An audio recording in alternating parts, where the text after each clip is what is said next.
Good morning. My name is Rachel, and I am the Thrifty Crocheter. 365 days of kindness. Seeing clearly. I can see clearly now the rain is gone. I can see all obstacles in my way. Okay. Seeing clearly. The precepts of the Lord are right, giving joy to the heart. The commands of the Lord are radiant, giving light to the eyes. Psalm 19:8.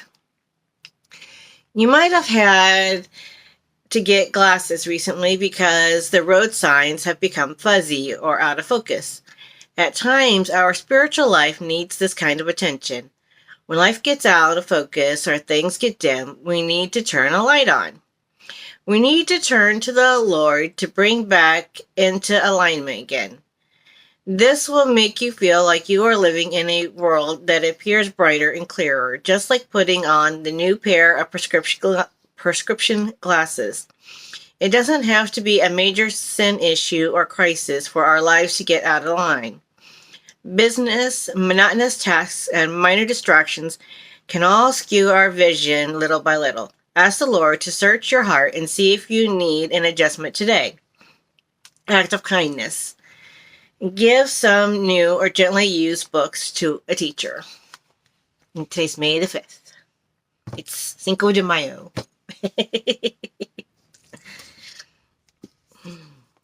Daily guideposts for grandmothers. It is Cinco de Mayo. It is May the 5th. May 5th.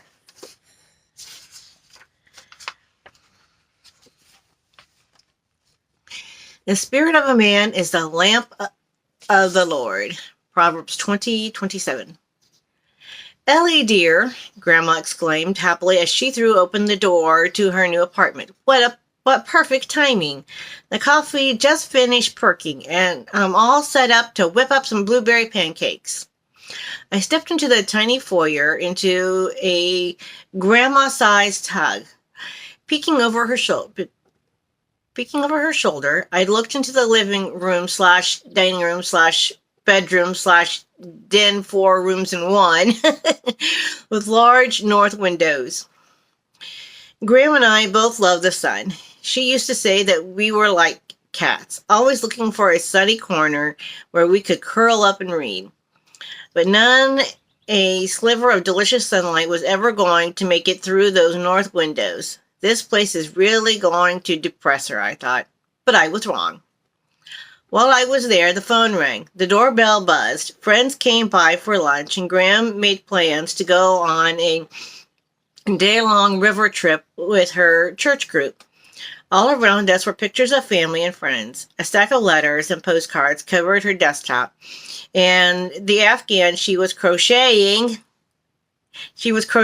tumbled out of a basket next to her recliner. I didn't have to worry about that apartment. Friendship and sharing chased away the shadows. Laughter and joy lit up all the corners. Love and warmth radiated throughout those tiny rooms. Graham didn't waste 1 minute brooding about the lack of sunlight. She simply went ahead and made her own. Dear Lord, when darkness comes into my life, help me see the sun, your loving presence, and radiate it all to those around me. Ellen Seacrest. Ha! Your grandma crochets. That is too cool. That is awesome.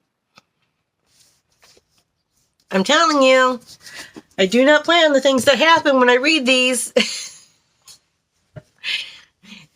I really don't. Okay, the illustrated words of Jesus for women. May the 5th. Be careful about judging.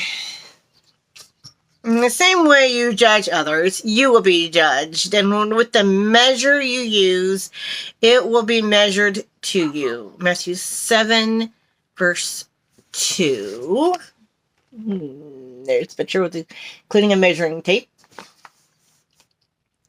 A judgmental, critical spirit is such a burden when you think about it. Does anyone want to be around someone who is judgmental and critical? Not so much.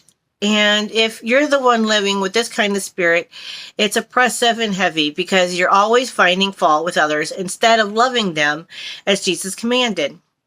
Remember, the measuring stick you use on other people will come back to you because God is your judge. Don't judge. Just love and let God do the judging.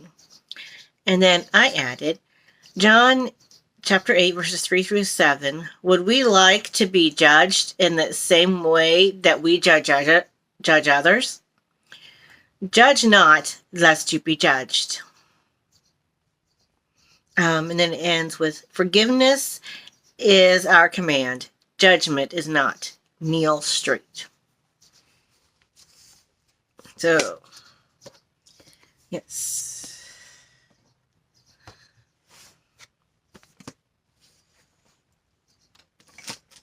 Be careful not to judge others because they're going to be judging you by the same measuring tape that you judge them.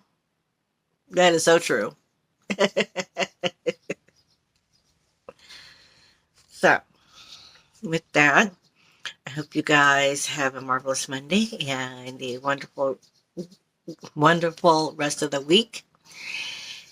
And I know it's another work week, so hopefully it's a good one for you. Y'all have a wonderful day now. And we cannot forget our famous cross prayer square. This small swatch of yarn has been woven with prayers. As you hold this swatch in your hand, may you feel God's strength, love, and peace flow and know that He holds you in His hands. May God bless and comfort you in your time of need and give you peace. Amen. Love y'all. Bye.